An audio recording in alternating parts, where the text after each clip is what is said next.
nós vamos com o recém-lançado livro Cabala e a Arte de Preservação da Alegria, de Newton Bonder, rabino brasileiro e host da Congregação Judaica do Brasil, e autor de livros como o best-seller A Alma Imoral.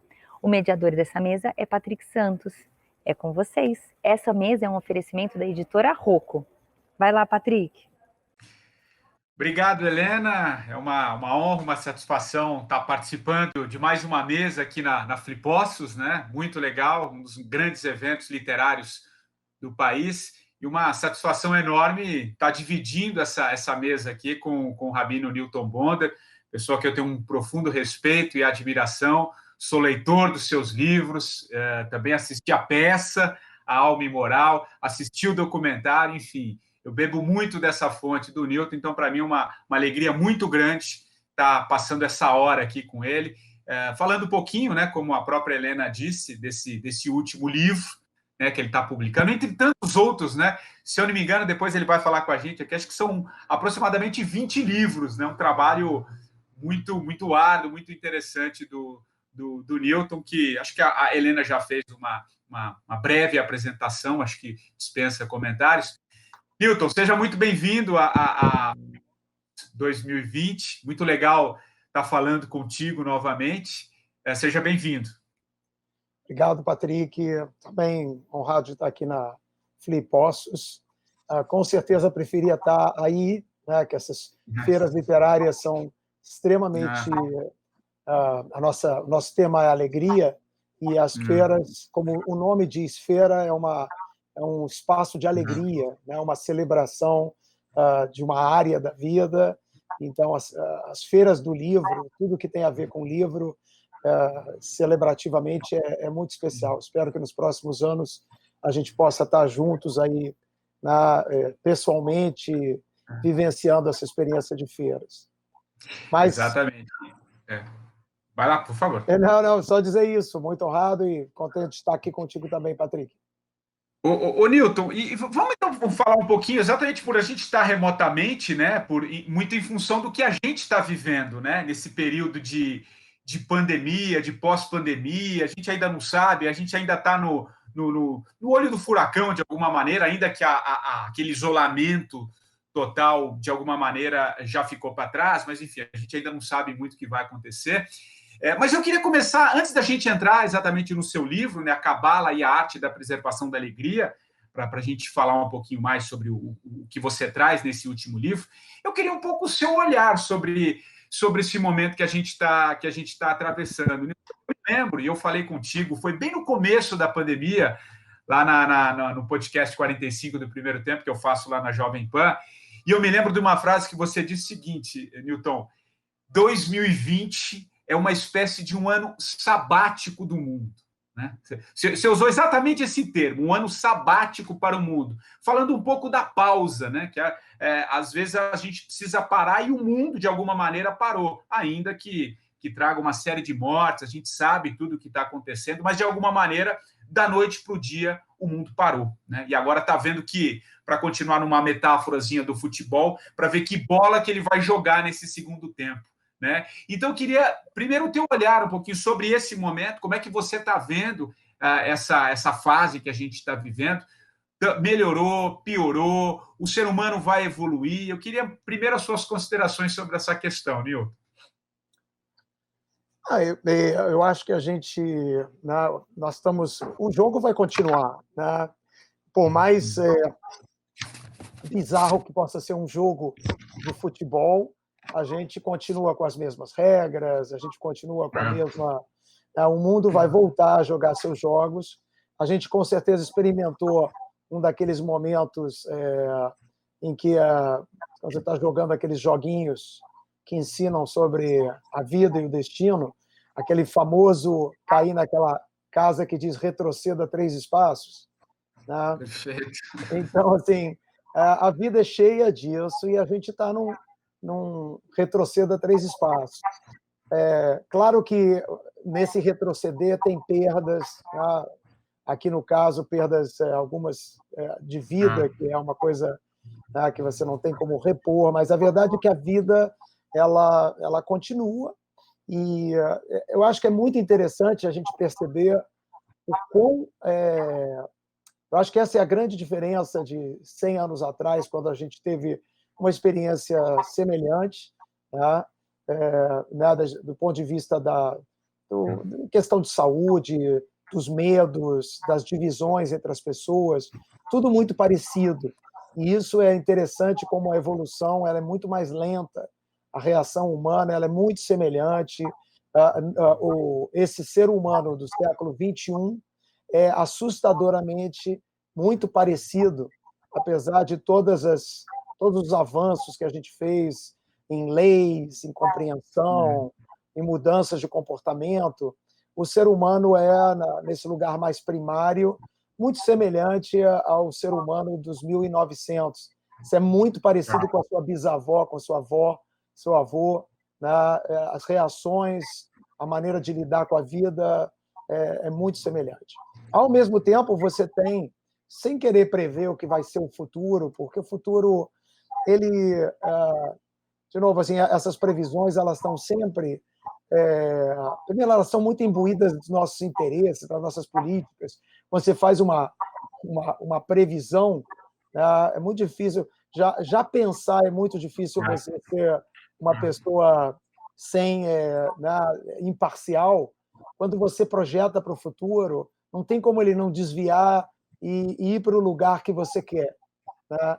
Então, eu vou evitar isso. Mas uma coisa que me impressionou, e essa, sim, é uma dimensão evolutiva, é o fato de que, como nós estamos preparados para a virtualidade, e, nesse sentido, para a virtualidade, né? Muito diferente dos nossos avós, o mundo deu um salto para esse lugar da virtualidade, até porque nós já estamos nos preparando para isso há bons milênios. O ato de pensar, o ato de refletir, ele é uma capacitação humana de virtualidade, de imaginar cenários, de imaginar... Né, a gente está se comunicando e a gente sabe que a nossa comunicação, apesar dela existir, né, eu estou dizendo palavras e você está escutando palavras, passa por um filtro de virtualidade que o que você entende é teu, não são as minhas palavras.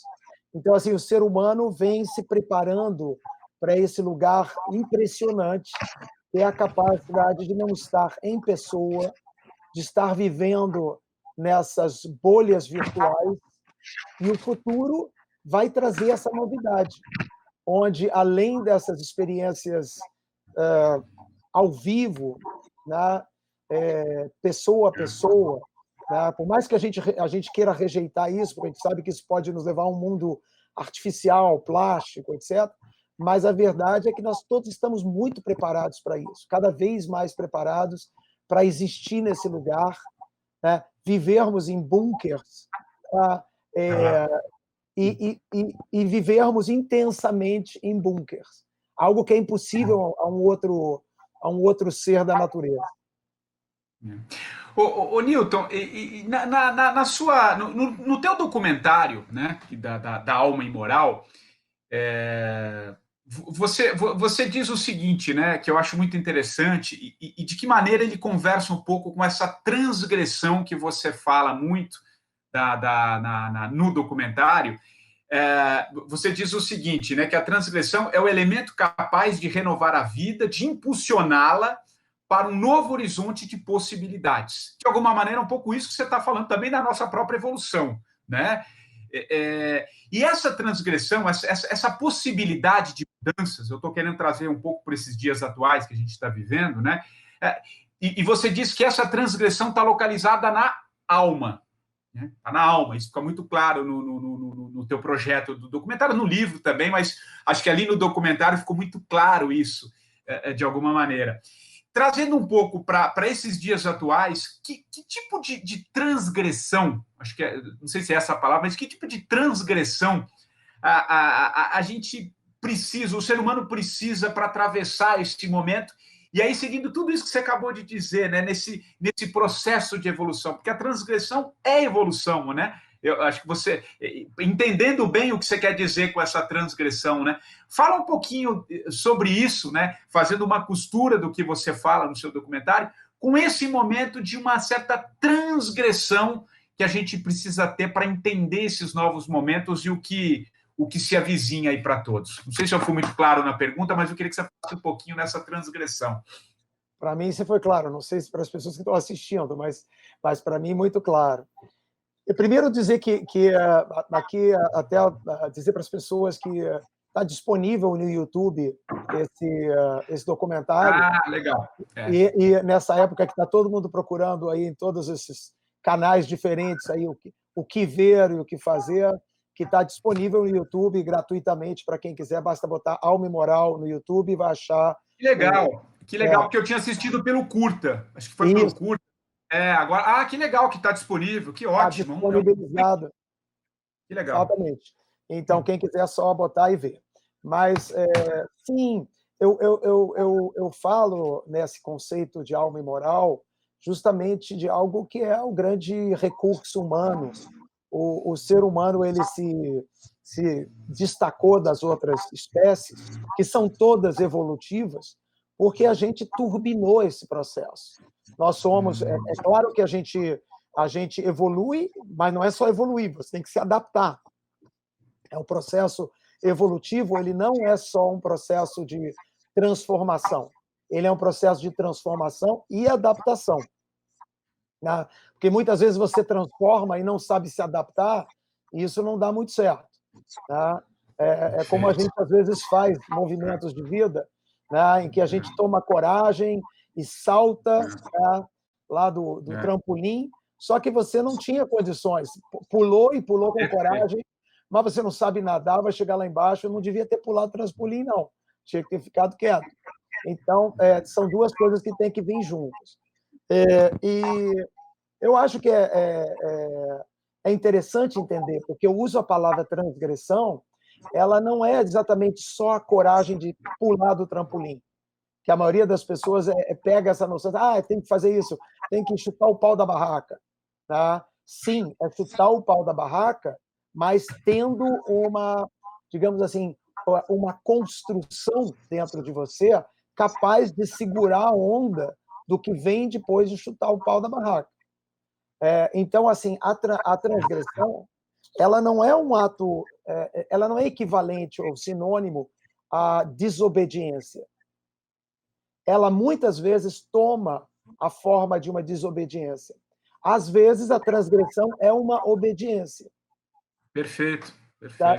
Isso é só uma pessoa madura compreende isso.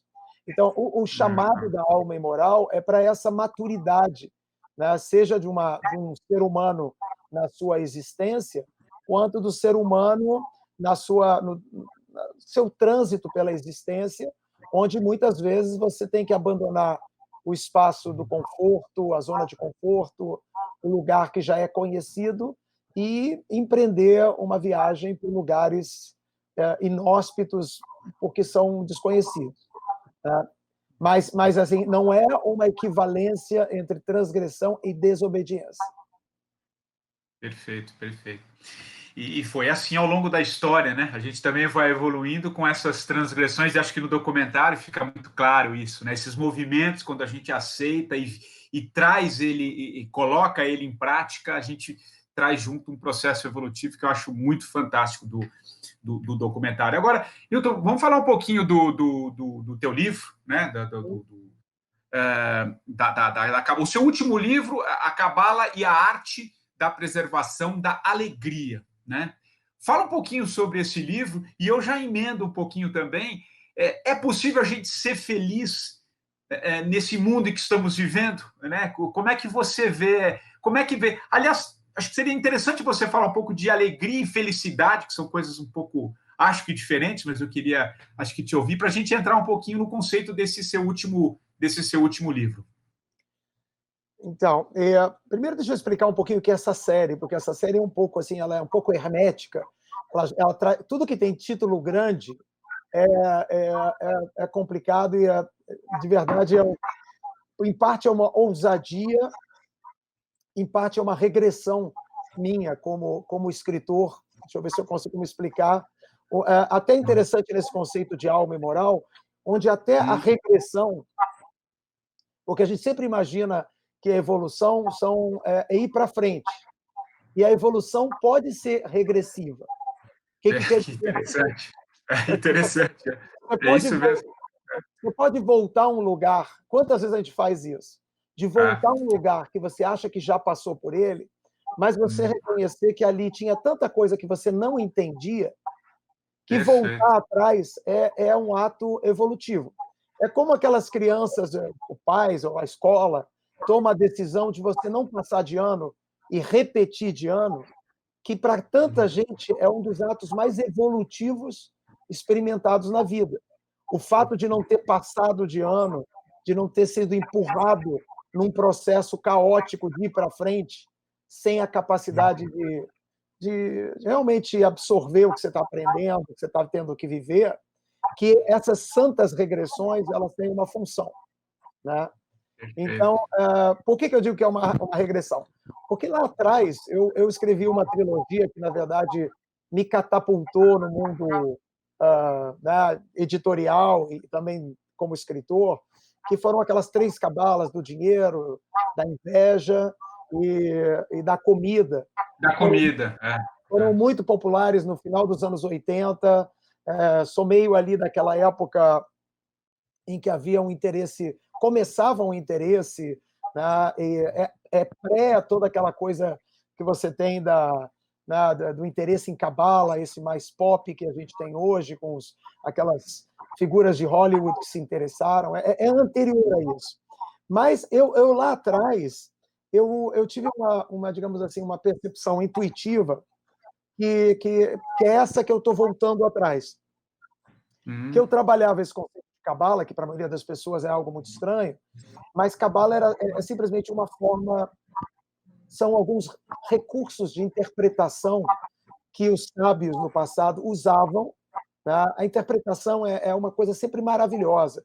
A gente está aqui no meio de uma feira de livros, e o livro assim, o coroamento dessa capacidade humana de interpretar. Né? Não só interpretar aquele que escreve, mas, obviamente, aquele que lê, aquele que está do outro lado do livro. É uma relação de interpretações. Um interpreta a vida e o outro interpreta essa vida numa escuta pessoal, numa relação pessoal com aquela mensagem. Mas é um exercício no território mágico da interpretação. E os sábios sabiam lá atrás que a grande capacidade humana, essa que a gente estava falando, evolutiva, ela tem a ver com essa capacidade de interpretar. Né? Quando a gente começou a interpretar que a gente criou letras e palavras, né?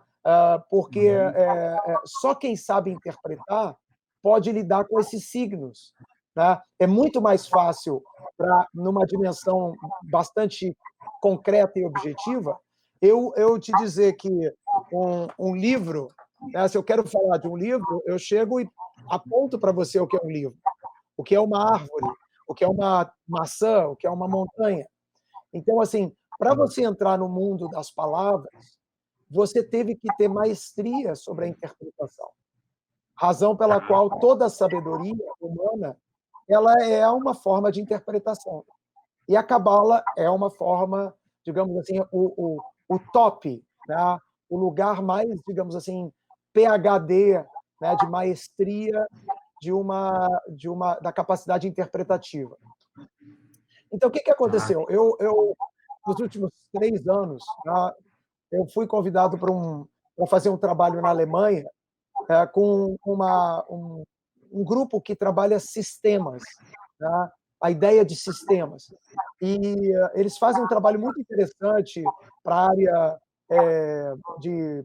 dessa psicologia né, terapias de constelação, trabalham para empresas, trabalham para Hollywood, para uma série de pessoas que trabalham com criatividade, tentando entender como que os sistemas eles são a base do pensamento humano e a importância que os sistemas têm na vida.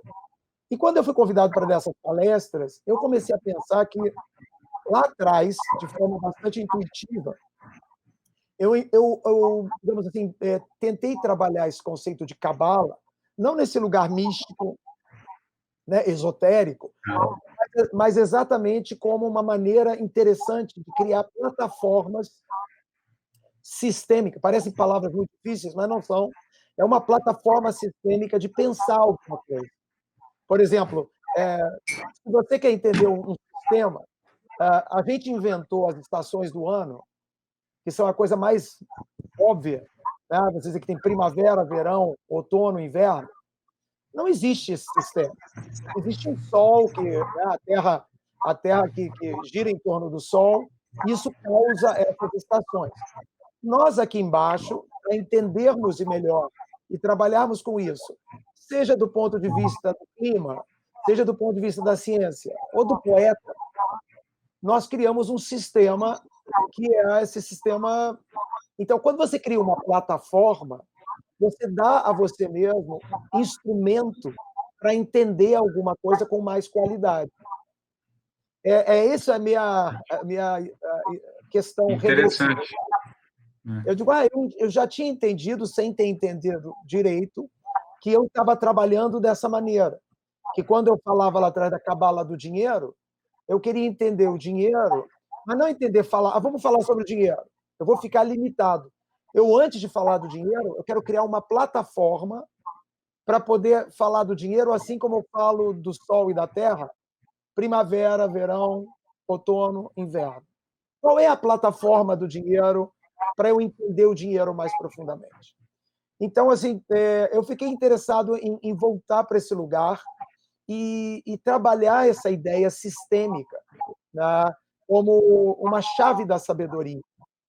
E por isso que essa série foi criada com a Roku, né, que é um desafio muito interessante, criar 7 livros, que eles são interconectados em forma, eles são muito semelhantes, são livros pequenos, recheados de histórias, para tentar, de alguma maneira, digamos assim, exemplificar vários dos conceitos que são trazidos.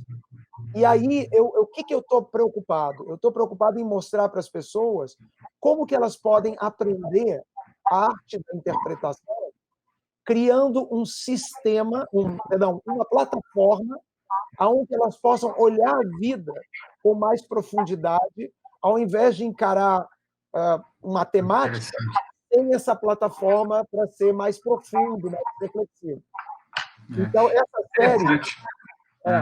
essa série é um desafio, e eu tenho certeza que quando ela ficar pronta, ainda vai ficar mais bacana, porque você vai poder comprar os 7 livros e ler os 7 livros. As pessoas que estão lendo, já leram os 3 primeiros que saíram, estão tendo esse gostinho, eu sou cobrado, parece um pouco aquela coisa de série mesmo, antiga, porque agora a série concentra, até um pouco disso das temporadas, mas hoje você liga lá e já tem todas as séries. Antigamente você entrava e tinha que ficar um pouco à espera, né, da produção lá que criava as séries. Então, quem está acompanhando esses livros está me cobrando, cadê o quarto, cadê o quinto, né? Mas, assim, são 7 temas. O primeiro é risco, que já saiu, chama Cabala e a arte de manutenção da carroça, que é um livro sobre gestão e risco. O segundo tema, eu vou botar na ordem que saiu, não é a ordem que eu trabalharia a plataforma. O segundo livro que saiu se chama Cabala e a arte de tratamento da cura, que é um livro sobre pensar a questão da saúde e da cura. O terceiro livro é esse da alegria, que a gente já aprofunda um pouquinho, né, que se chama A Cabala e a arte de preservação da alegria. O que já está na mão da Roku e deve sair em breve é Cabala e a arte de apropriação do sexo. E os seguintes são sobre afeto, poder e ritmo. Então, são essas 7 temáticas que são muito interessantes, porque elas também são uma plataforma sistêmica da vida. Se você pensar em risco, afeto, alegria, cura, ritmo, sexo e poder, te garanto que não tem nada de fora. Né? É. Tem uma plataforma aqui dessas temáticas, mas o mais importante é como cada livro, de maneira similar, pensa essas temáticas dentro de uma plataforma sistêmica que a cada livro eu vou apresentando. Aliás, se a gente conseguisse ver, né, de alguma maneira, tudo que nos envolve, de alguma maneira sistêmica, a gente conseguir. E acho que conversa muito com esse momento, né? Eu sempre trago um pouco o que a gente está vivendo, porque se a gente entender, né, a gente sair um pouco daquele ponto e ampliar a visão em vários aspectos, né, ver de uma forma sistêmica, é quase que uma transformação, né? É quase não, é uma transformação, né? Claro que cada um com os seus equilíbrios, com as suas fases, enfim, mas é uma forma da gente se entender melhor, né, Nilton? Acho que mudaria tantas coisas. Eu acho. Eu estava muito atento aqui na tua fala e me ocorreu muito isso, né? Essa coisa sistêmica, quando a gente sai ali, olha como um todo. Você citou a questão do dinheiro, se a gente olhar, né? Tudo que envolve, toda uma cadeia, se você buscar toda uma história, você vai entender o conceito e você vai mudar internamente muitas das coisas e você não vê só a parte, né? Você vê o todo. E aí acho que está uma grande transformação. Que interessante, que projeto legal, que coisa muito interessante. Fiquei muito interessado, inclusive, já vou atrás das primeiras séries aí, que eu acho muito interessante, viu, Nilton? Que legal. Você apontou exatamente de maneira perfeita. Porque qual é o problema? A série se chama Reflexos e Refrações, né? Que é um jogo, poderia ser um título, digamos aí, até pomposo para essa série. Mas o que é o sentido do sistema? É que quando você pensa, quando você reflete, né? Aí as reflexões e as refrações, quando você está pensando, o maior inimigo do pensamento é você. Né? Porque você vai gradativamente, ou não gradativamente, você vai se desqualificando como um pensador, digamos assim, imparcial, capaz de... Você vê a questão que a gente tem hoje, que numa questão científica, que as pessoas não... às vezes elas não sabem nada de ciência, mas elas são tão atropeladas pelo seu interesse, pela sua vontade. O presidente da República, com todos os respeitos às instituições, o presidente da República fala como se ele soubesse. Né? Ele é o grande orquestrador dessa, de quase com esse lugar patético, onde o que você pensa, quando você fala, parece que é uma leitura da realidade, quando é uma leitura do seu desejo. Então, assim, é o lugar mais patético que o ser humano possa estar, onde ele fala de um lugar que é o da ignorância. Não é porque ele é necessariamente ignorante, mas naquele assunto que ele resolveu se fazer um porta-voz de uma certeza, é naquele momento que ele se mostra ignorante. Tá? Exatamente. Porque ele está sendo porta-voz de uma coisa que ele não sabe. Então, assim, nós todos produzimos muita ignorância exatamente por isso. Tá?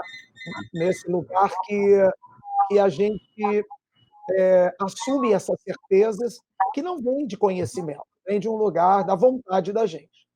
Então, é exatamente isso que o sistema promove.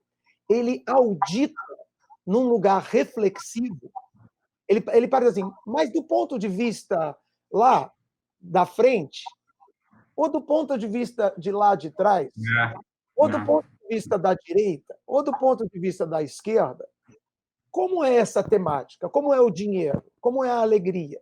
E quando você enxerga por essas várias câmeras, você vai vendo que onde você centralizou aquela temática tende para o seu interesse, tende para a sua vontade de que as coisas sejam assim como você está dizendo.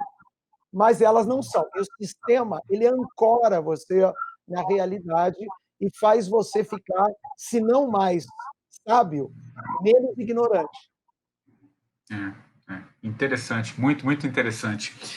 Aliás, até lembrei de um. Eu não sei se dá. Eu estava lendo. Eu estou lendo esse livro aqui que chama A Revolução das Plantas, do Stefano Mancuso.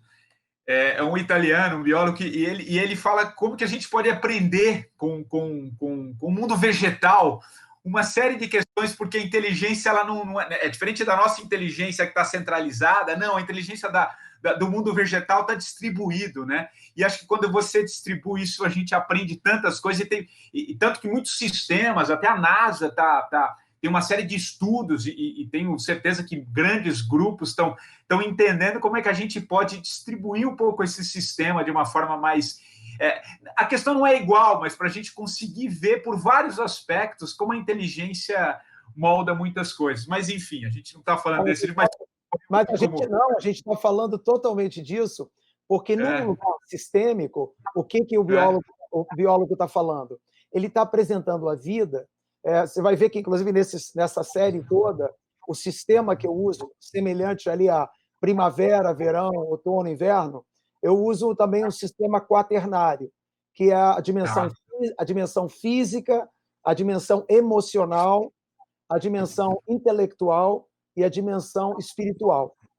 E se eu quisesse fazer um jogo, eu diria que o que esse biólogo está apresentando? Ele está apresentando a vida pelo olhar emocional, porque eu diria para você que as coisas minerais representam o físico, representam o concreto.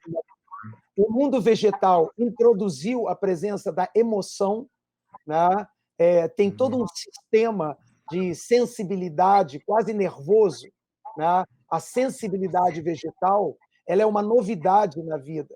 Assim como o mundo animal é o início de todo um processo intelectual, né? Da presença de toda uma sabedoria de artes, que são artes de saber caçar, se locomover, né? Que demandam um processo intelectual, do qual nós acabamos, como animais, sendo a ponta, né, mais avançada desse projeto animal, mas nós transcendemos e viramos personagens espirituais, que tem a ver com esse nosso papo sobre sermos maestros da nossa evolução, né? Sermos co-criadores com Deus, com o Criador, porque nós transcendemos essas três áreas e, além de sermos físicos, né, matéria, além de sermos vegetativos, emocionais, né, além de sermos animais com intelectualidade, nós temos uma percepção existencial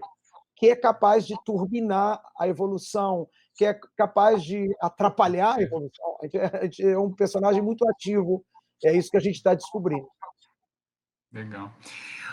Nilton, vamos entrar agora um pouquinho nesse livro que a gente estava citando há pouco, né? Que é A Cabala e a Arte da Preservação da Alegria. E o interessante é que você já trouxe o conceito que são distribuídos em 7 livros, né? Mas vamos falar especificamente desse aqui para a gente trazer para quem está nos assistindo agora. Fala um pouquinho desse conceito. Eu até te fiz uma pergunta ali, ela é meio básica, no sentido que é possível a gente ser feliz num mundo como esse que a gente está vivendo, e eu te trouxe essa questão, né, de alegria e felicidade, né? Fala um pouquinho sobre essas coisas, destrinche um pouquinho essas questões e conta um pouquinho o que tudo especificamente essa temática desse livro, para a gente entender. Então, Patrick, o que é interessante? Tudo que é sistêmico, ele tem como função mudar uma chave. Tá? A gente sempre acha se esse livro não produzir em você uma espécie de uma revolução na forma com que você pensa, ele não atingiu o seu potencial sistêmico. Por que isso? Porque quando você, digamos assim, ancora um pensamento num lugar sistêmico, você vai ter que deslocar suas certezas para um lugar mais imparcial, menos, digamos assim, corrompido pela sua vontade, pelo seu interesse. Então, sempre que entrar nesse lugar sistêmico, vai cair uma ficha e você dizer, uau, caramba, não é que a coisa é bem diferente do que eu imaginava? Então, essa é uma das intenções sistêmicas, produzir isso. Nesse livro específico da alegria, a chave principal que esse livro tenta mudar é justamente de entender que estar feliz ou infeliz tem absolutamente zero a ver com alegria. Não tem Perfeito. nada a ver feliz ou infeliz com alegria. Alegria, por isso eu uso em cada livro, eu até digo para aqueles que forem ler os livros, presta atenção não só na temática, mas no qualificador da temática. Então, quando eu falei sobre cura, eu estava falando o tratamento da cura. Eu não sei tratar ninguém, eu não sou médico, tá? Então, assim, eu só estou dizendo assim, como que você trata a cura? Em que lugar que você trata a cura? Então, eu apresento um sistema para você pensar a cura e tratá-la da maneira certa. Agora que a gente está falando aqui especificamente da alegria, a palavra qualificadora é a preservação da alegria. Por quê? Porque a alegria ela não é um sentimento. Nós trazemos essa compreensão corrompida de que a alegria é um sentimento. A alegria ela é uma disposição. Né?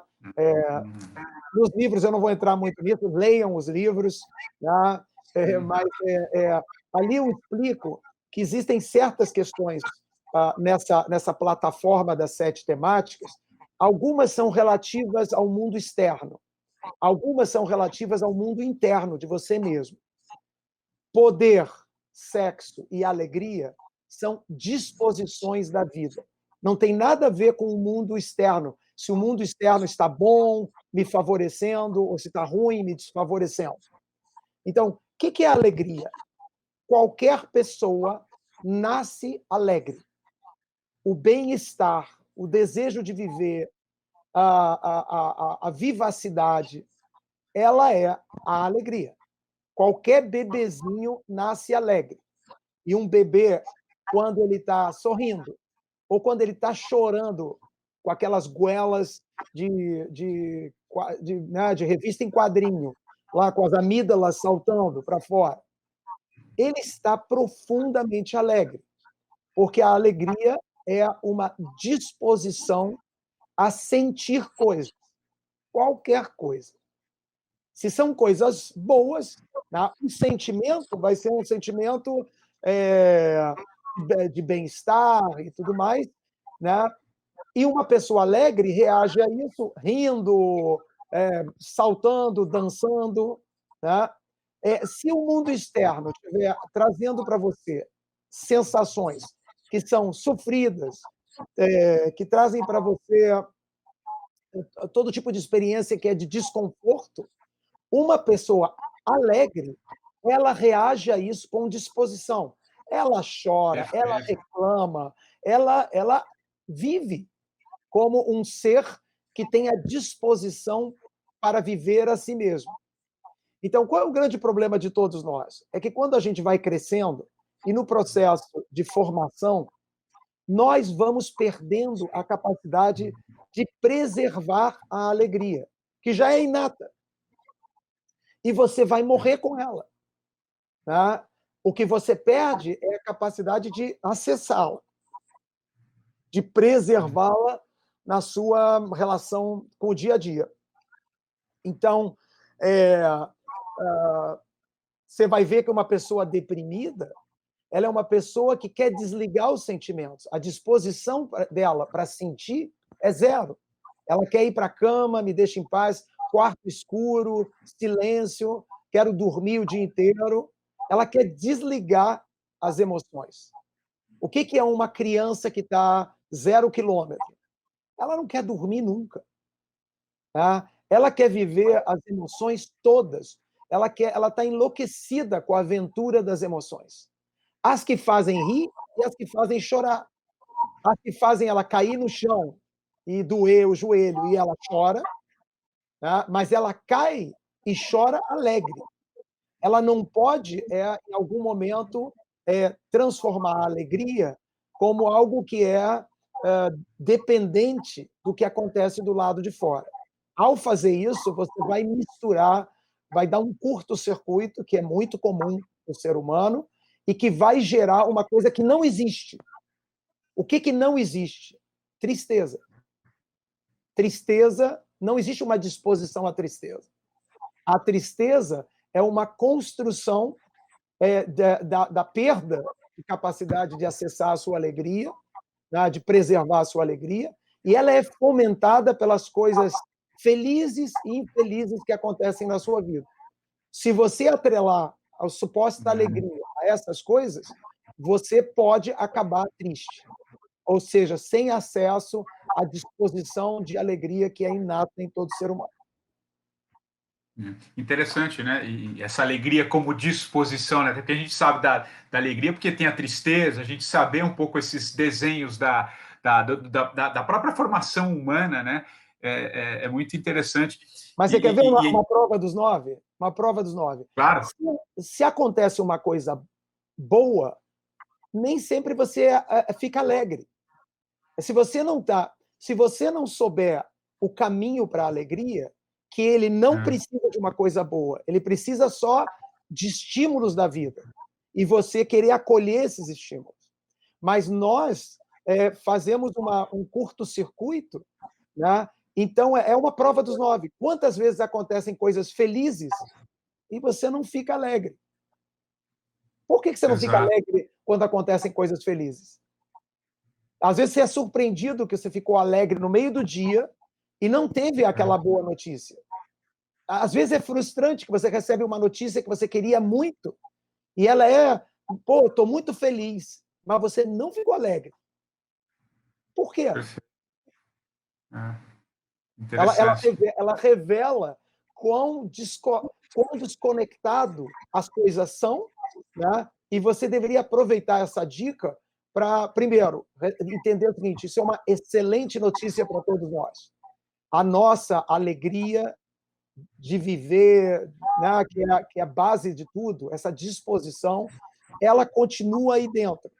Tá? A má notícia é que a gente perdeu um pouco a arte de preservação dela. A gente tem que desconstruir isso para reencontrar esse caminho. Mas ela está intacta, porque ela não depende do que te acontecer. Ah, minha vida foi horrível, agora tem essa pandemia, quem vai ficar alegre na pandemia? A pandemia, como ela demanda mais sentimentos, ela evoca sensações de toda ordem. Quem sabe a arte de preservar essa alegria está mais alegre no ano de 2020 do que estava no ano de 2019. Quer outra prova dos 9? Quando você está alegre, você lembra de tudo, dos detalhes do que você viveu. É verdade. Tá? É verdade. É na apatia, da tristeza ou da falta de alegria que você nem... O que foi 2019 mesmo? Eu vou ter que olhar aqui no meu celular, que tem o registro da minha existência, né, biográfica, para lembrar naquela... eu fiz aquela viagem, né? Caramba, nem lembrava. Tá? Porque muitas vezes a felicidade de parar de trabalhar, de ir para um lugar turístico sonhado, não produz acesso à alegria. Às vezes você pode estar em casa, não ter tido nenhum dessas benesses, tá? E estar profundamente alegre. Aliás, isso até me veio um pouco aqui, a alegria nos momentos ordinários, né? Eu acho que a Brené Brown que fala, né, que a gente passa muito tempo também em busca do extraordinário, né? Quando, na verdade, a felicidade, não a felicidade, a alegria, essas pequenas sensações, o sentido, talvez, disso esteja no ordinário, né? Que é o simples, o singelo, que é o que nos traz um pouco essa efervescência interna de olhar para tudo isso que você está dizendo, né? É o mundo ordinário, é no mundo ordinário que essas sensações vêm, né, Newton? Acho que é interessante que sem fazer nenhuma apologia à pobreza, os nossos sonhos capitalistas, materialistas, de conseguir coisas, de ficar rico, né, eles levam a gente para um lugar triste, né, nos atrapalham muito nesse processo de... Não sei se é só o ordinário, nesse lugar que já é um pouco, digamos assim, hierárquico, né, mas é na simplicidade de você entender sempre que, assim, a grande gratidão que você tem que ter Não é que você se ganhou na loteria, que você escolheu a profissão certa, que deu tudo certo, que a sua conta bancária está bem, que você... A grande gratidão é que você tem intacta a sua alegria, a sua saúde, a sua capacidade de sentir emoções. Esse é o patrimônio fundamental, é o que faz uma pessoa verdadeiramente rica, se a gente quiser usar essa palavra, né? Essa abundância, ela vem de um lugar chocantemente gratuito. Não foi você que conquistou. O maior acervo, o maior presente, legado que você tem, não é seu, não é o que você fez, não é o que você construiu, é o que foi te dado como plataforma para experimentar a vida. Então, assim, desconstruir essas ilusões, né, das coisas que me fazem feliz, para fugir das coisas que me fazem infeliz, que é o desejo de controle, tanto de ganhar mais quanto de fugir dos lugares de desconforto, eles atrapalham essa arte de preservação da alegria. Que é isso que o livro tenta trazer. Ele quer trabalhar esse conceito, mas como que ele faz? Dizer isso, às vezes, é muito assim, então entendi, um conceito, né? Mas como você ancora isso num sistema para que você diga, caramba, não é que é mesmo? Aliás, quando a gente desconstrói isso dentro de um sistema, muitos desses olhar dentro de um sistema, eu acho que as coisas passam a ser um pouco mais visíveis e mais fáceis, né? Desconstruir um pouco isso dentro desse sistema, que eu acho muito interessante, essa forma como você coloca sobre várias temáticas, né? Quando a gente desconstrói isso, é muito interessante. Ô Nilton, deixa eu ver aqui, a gente ainda tem mais 10 minutinhos. No outro livro que você fala também, o segundo você fala sobre a cabala e o tratamento das doenças, né? Acho que esse é o segundo, né? Da cura. Da cura, isso. Aliás, falando um pouquinho de um assunto que também está muito em evidência por conta da pandemia, e eu queria te ouvir de que maneira a gente se relaciona um pouco isso. Num desses livros você fala um pouco sobre a morte, né? Sobre a questão da morte, que está muito presente na pandemia, né? Em que sentido? Parece que a gente descobriu a morte agora, né? Parece que da noite para o dia a gente entendeu que a morte existe, porque ela bateu na porta de todo mundo ali. Claro, no primeiro momento, no início dessa pandemia, foi uma coisa absurda. Se recolhemos, nos fechamos por uma questão de necessidade. Quem conseguiu, né? Porque a gente sabe o país em que vivemos, mas enfim, essa é uma outra discussão. Mas da noite para o dia a gente entendeu a morte, entendeu que a morte existe, mas ela sempre existiu. Como a gente não consegue olhar as coisas, como você de uma forma sistêmica para entender muitas coisas, a gente descobriu que ela existe, né? Então, por que eu estou trazendo um pouco? Eu estou sempre fazendo uma correlação do que a gente está vivendo, né, com teus livros e com teu olhar. Como é que você fala sobre essa questão da morte? Como é que você vê isso? De que maneira, que mensagem você pode passar desse conceito que sempre existiu, mas que, como a gente fica fechados nos nossos mundos, nas nossas rotinas, naquela forma acelerada de ver o mundo, a gente teve que se deparar com ela em função de uma pandemia que nos fez repensar sobre muitas coisas. Acho que eu queria te ouvir um pouquinho nesse aspecto, cara. Então, Patrick, você viu que nas minhas temáticas, nas 7 temáticas que eu fiz, não tem morte. Porque a morte, nesse lugar sistêmico, a morte, na verdade, não existe. Perfeito. A morte, você vê que o texto bíblico, ele é muito... ele é genialmente genial. Né? Por quê? Porque ele apresenta a morte como uma invenção. Você vê que na criação de Adão e Eva, a morte aparece como um efeito colateral, né? Uma espécie de consequência deles terem comido da árvore do discernimento entre o bem e o mal. A morte é inventada. A morte não existia.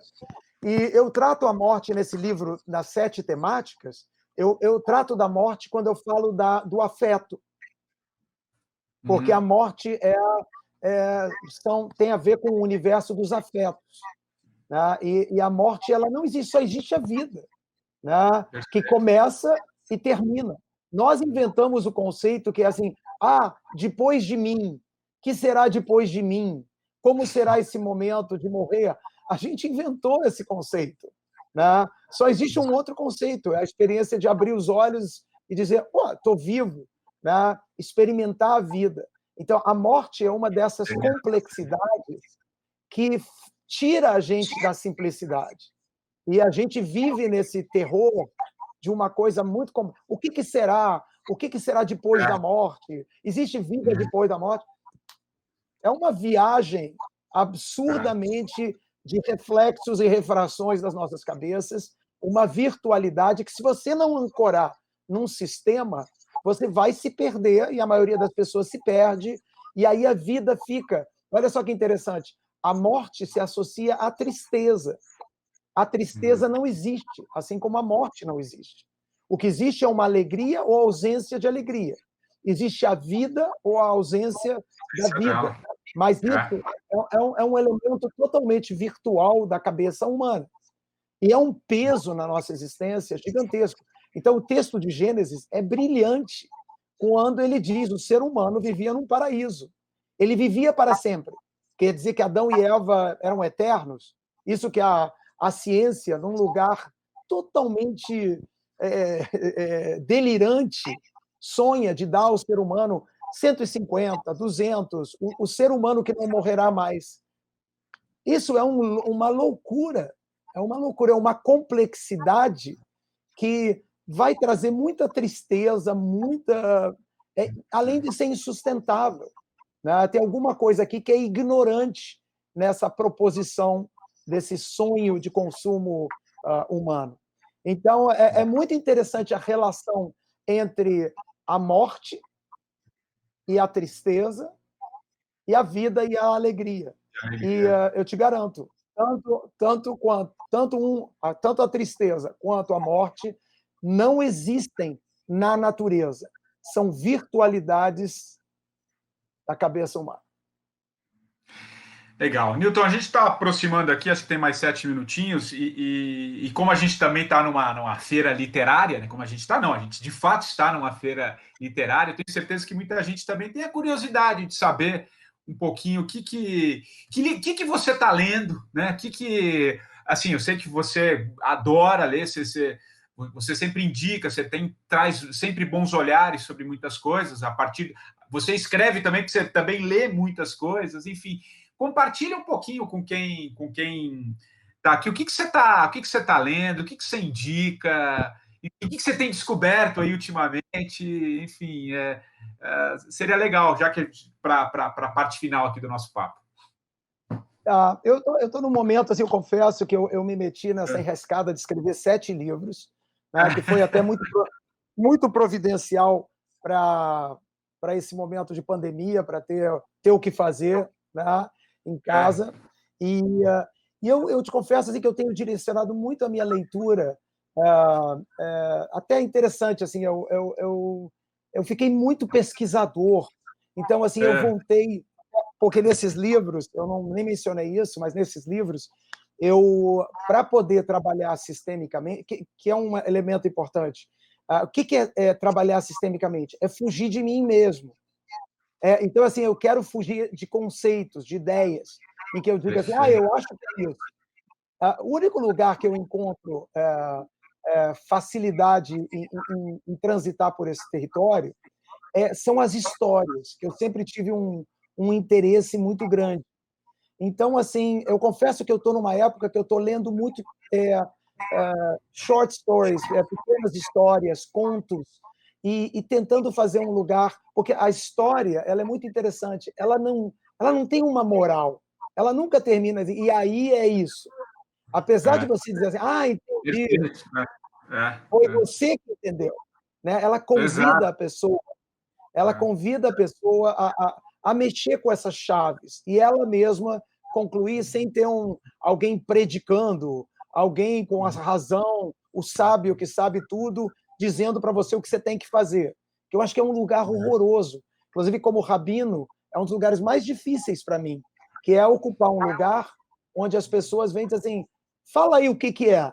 Sobe no púlpito e diz aí qual é a moral da história. Né? E muitas vezes essa obrigação ela faz você virar uma pessoa moral. Porque se eu traduzir para você uma história, eu vou impor para você a minha visão, a minha parcialidade. Né? Então, assim, eu uso muito as histórias. Então, tudo isso para te responder, que eu estou assim, muito mergulhado em compêndios de histórias, voltei a ler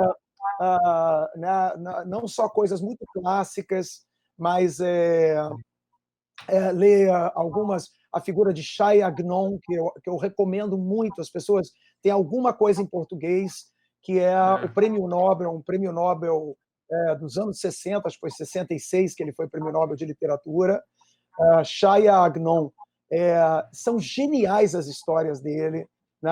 Para aqueles que gostam de misticismo, elas são, assim como Isaac Bashevis Singer, são mestres muito parecidos, só que Bashevis Singer tinha uma questão mais com a sexualidade, trazia muito esse lugar mais do humano e da malandragem, sexualidade do ser humano, e a figura de Shai Agnon trabalha muito esse lugar da penumbra, do oculto, do misterioso, e tem muitas. Ele trabalhava também com short stories, com histórias, contos, e eu estou muito nesse mundo, e tenho lido pouco outra coisa, mas é o que eu recomendo a todos, porque é muito mágico.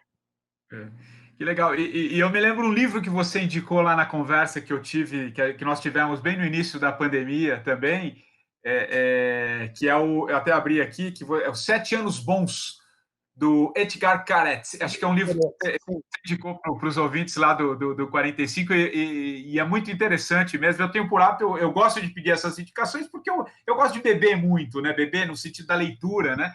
E também é um livro muito interessante, por isso que eu acho que é legal também compartilhar com... Queret é muito mágico. Esse livro é muito legal. O Edgar Queret é uma recomendação muito legal. Uma pessoa muito interessante e um personagem alegre. Tá? Eu acho muito interessante isso, talvez olhar na literatura aqueles que têm, eu acho que é uma literatura alegre. E o Edgar Queret é uma pessoa que eu poria nessa lista. Que legal. Bom, Newton, infelizmente o nosso tempo já deu aqui, acho que completamos 1 hora.